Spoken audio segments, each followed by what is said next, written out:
మహాశివరాత్రి పర్వదినాన్ని పురస్కరించుకుని శివాలయాలు శివనామ స్మరణతో మారుమోగుతున్నాయి. చిత్తూరులోని శ్రీకాళహస్తి క్షేత్రం భక్తులతో కిటకిటలాడుతుంది. అయితే ఆ దేవదేవుడిని దర్శించుకునేందుకు భక్తులు తెల్లవారుజాము నుంచి అక్కడ బారులు తీరుతున్న పరిస్థితి. జాగారం అనంతరం అర్ధరాత్రి లింగోద్భవానికి దర్శనానికి ఎదురు చూస్తున్నారు భక్తులు.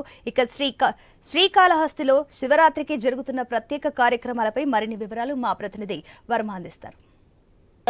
పంచభూత శైవ క్షేత్రాలలో వాయులింగేశ్వరుడిగా శ్రీకాళహస్తిలో శివయ్య కొలువై ఉన్నాడు.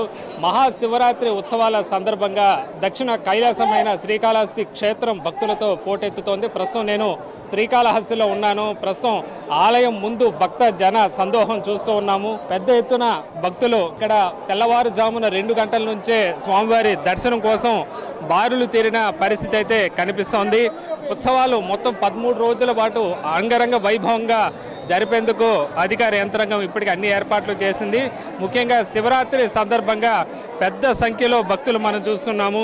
ఉదయం నుంచి కూడా బారులు తీరుతున్న పరిస్థితి అయితే ఉంది. శ్రీకాళహస్తికి ఎంతో ప్రత్యేకత ఉంది. ఇక్కడ శ్రీకాళహస్తిలోనే భక్త కన్నప్ప తన భక్తితో స్వామివారికి కళ్ళు అర్పించిన క్షేత్రంగా ఇది ప్రసిద్ధి పొందింది. అలాగే ఇక్కడ శ్రీకాళహస్తి అన్న పేరు రావడానికి కూడా ఒక ప్రత్యేక కారణం ఉంది.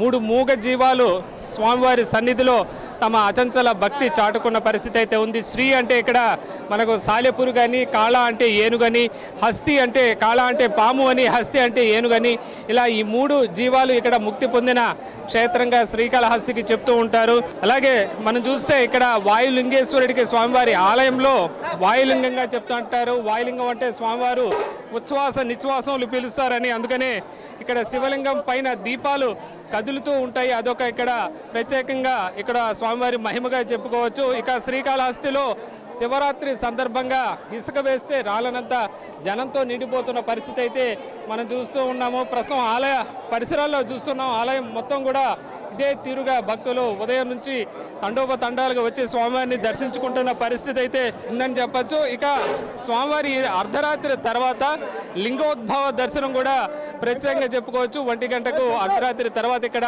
లింగోద్భవ దర్శనం ఉంటుంది. అనంతరం రేపు స్వామివారి రథోత్సవం ఉంటుంది.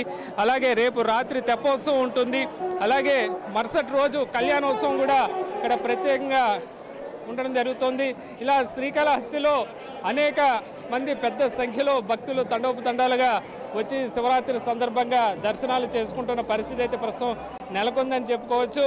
ఇక ఉదయం నుంచే భక్తులు ప్రత్యేక ఏర్పాట్లు కూడా ఇక్కడ చేశారు. ఉదయం తెల్లవారుజాము నుంచే కూడా 3 క్యూ లైన్ల విధానం ఇక్కడ ఏర్పాటు చేసిన పరిస్థితి అయితే ఉంది. వీఐపీలతో పాటు సామాన్య భక్తులకు కూడా ప్రత్యేకంగా ఇక్కడ వసతులు చేస్తున్నామని, ఎలాంటి ఇబ్బంది లేకుండా చర్యలు తీసుకుంటున్నట్టు కూడా ఆలయ అధికారులు వెల్లడిస్తున్న పరిస్థితి అయితే ఉంది. ప్రస్తుతం మనం చూస్తున్నాం. ఇంకా ఆలయం ముందు అలంకరణ కూడా ఓ ప్రత్యేకతగా చెప్పుకోవచ్చు. ప్రతి ఏటా కూడా వివిధ ప్రాంతాల నుంచి ప్రత్యేక పూలతోనూ పండ్లతోనూ ఇక్కడ అలంకరణ చేపట్టిన పరిస్థితి అయితే ఉందని చెప్పుకోవచ్చు. మరోవైపు అక్కడ మనం శివలింగ ఆకృతి చూస్తున్నాం. పూలతో శివుడు అలాగే నందీశ్వరుని విగ్రహాన్ని ప్రత్యేకంగా తయారు చేసిన పరిస్థితి అయితే ఉంది.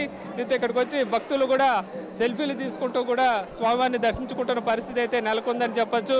మొత్తం మీద శ్రీకాళహస్తిలో శివరాత్రి సందర్భంగా అన్ని రకాల ప్రత్యేక ఏర్పాట్లు చేసిన పరిస్థితి అయితే ఇక్కడ నెలకొందని చెప్పచ్చు. మరోవైపు ఇక్కడ కళాకారులు కూడా శివుని వేషధారణతో అలాగే వివిధ దేవతా స్వరూపాల వేషధారణతో కూడా వచ్చే భక్తులను ఆకట్టుకుంటున్న పరిస్థితి అయితే ఉందని చెప్పచ్చు. మొత్తం మీద శ్రీకాళహస్తిలో శివరాత్రి సందర్భంగా భక్త జనత మారుమ్రోగుతోంది. శ్రీకాళహస్తి అనే కాదు, ఉమ్మడి చిత్తూరు జిల్లాలో కపిలేశ్వర ఆలయం తిరుపతిలోని, అలాగే చిత్తూరు దగ్గర ఉన్న మొగిలేశ్వర ఆలయం, ఇలా అనేక ప్రముఖ శైవాలయాలు కూడా ప్రస్తుతం శివనామ స్మరణలతోనే మారుమ్రోగుతున్న పరిస్థితి అయితే నెలకొందని చెప్పచ్చు. ఇది శివరాత్రి సందర్భంగా శ్రీకాళహస్తిలోను మిగతా శైవాలయాల్లోనూ ఉమ్మడి చిత్తూరు జిల్లాలో తాజా పరిస్థితి. కెమెరామెన్